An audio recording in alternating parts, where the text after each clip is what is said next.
G'day, I'm Trev, and this is an introductory series called Trev's Talk, a weekly show to advise listeners of a truly amazing phenomenon that has been going on in the world since 1981 and has not been picked up by mainstream media.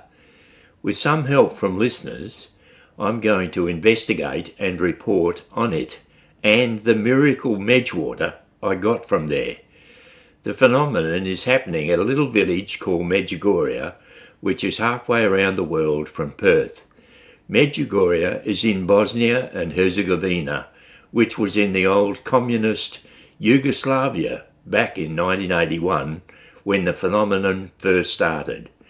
Now, according to an American movie production group, there have been 50 million visitors to Medjugorje since 1981. 50 million visitors, and yet no mainstream reporting on it.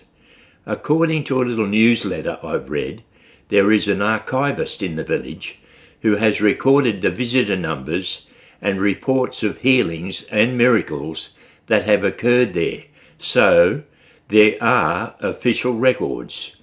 The phenomenon is this: Mary, the mother of Jesus, has been appearing to 6 people at Medjugorje in one way or another since 1981.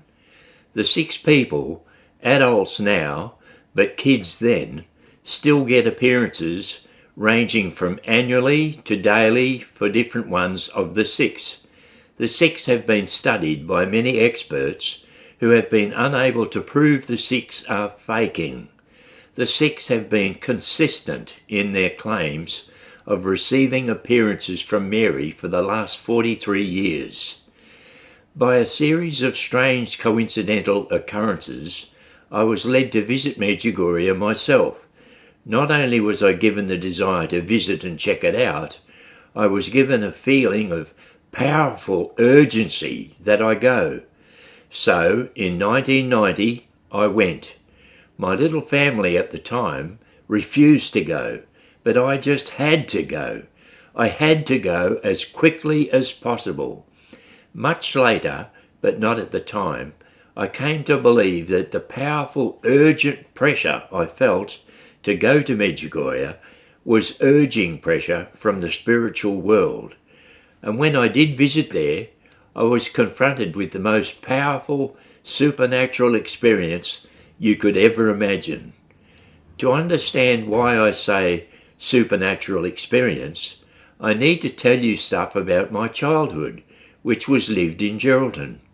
It was an unusual one in many ways, and yet typical for the times.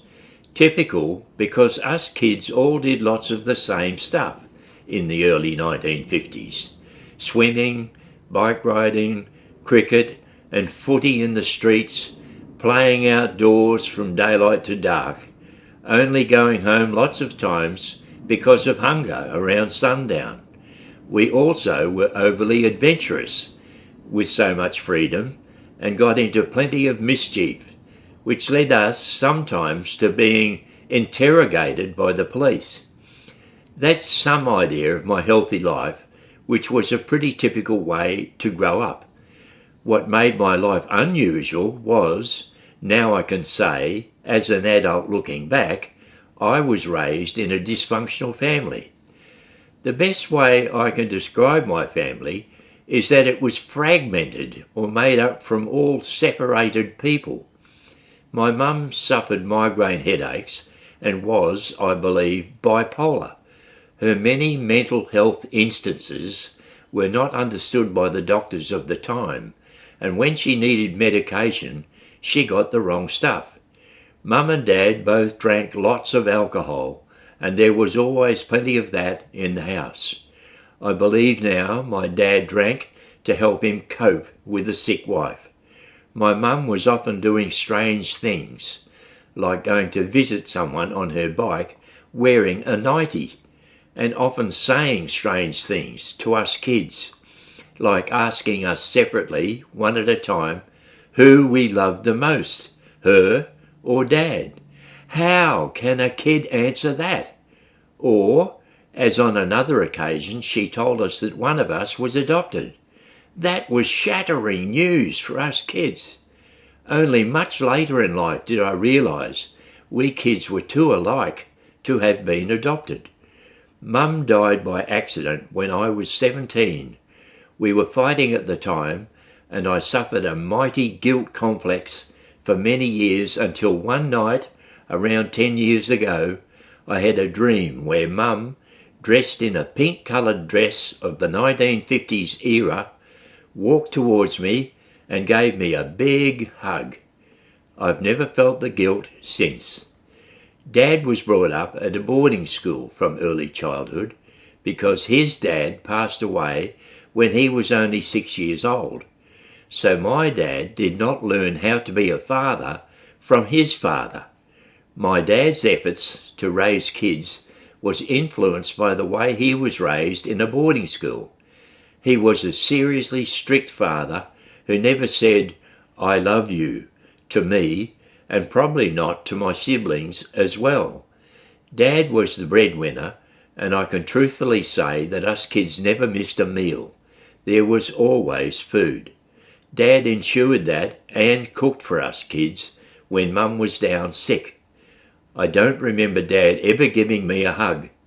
The nearest thing I recall was an instance of Dad rubbing his stubbly face on my cheek. I felt he was being affectionate at the time.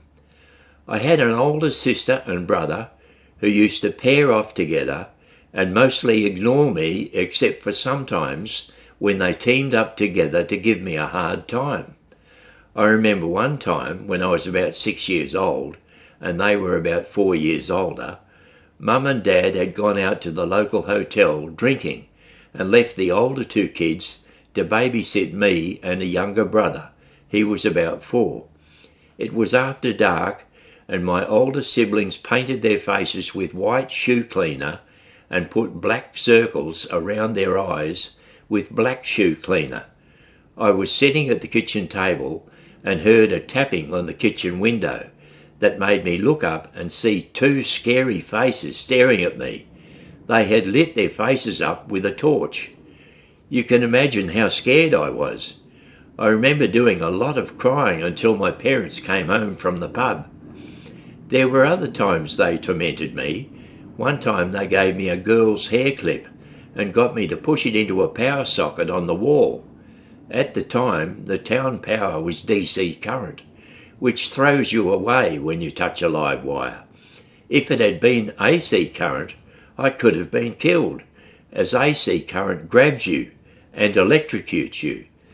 My parents had another boy a few years after the black and white scary face trick, so I had a pair of siblings younger than me, as well as the 2 older kids. The 2 younger siblings paired off and always played together, and the 2 older siblings paired off as well, so I was left on my own a lot of the time. You might ask, what has all this got to do with having powerful experiences at Medjugorje when I visited there in 1990? I'm trying to show that I had a childhood lacking in love within the family, but replaced that love with strong belief in the spiritual world. I sort of transplanted my love onto Mary, the mother of Jesus. In coming weeks, I'll show you how my earnest childhood love for Mary was returned in amazing, profound experiences at Medjugorje. I'll pause there for this week, but hey, wonderful listeners, thanks for tuning in to Trev's Talk. Your support means the world to me, and I would love to hear from you. Please click follow and rate show on Spotify, or click subscribe or comment on YouTube. Your feedback will help me improve and create a space for us to engage with each other. If you have detailed feedback, stories, or questions that you'd like to share privately, feel free to reach out to trevstalk@outlook.com. I read every message and appreciate all input. Now, that's all for today. So to hear more about fascinating Medjugorje and my experiences there, you need to tune in again next week. My email again is trevstalk@outlook.com.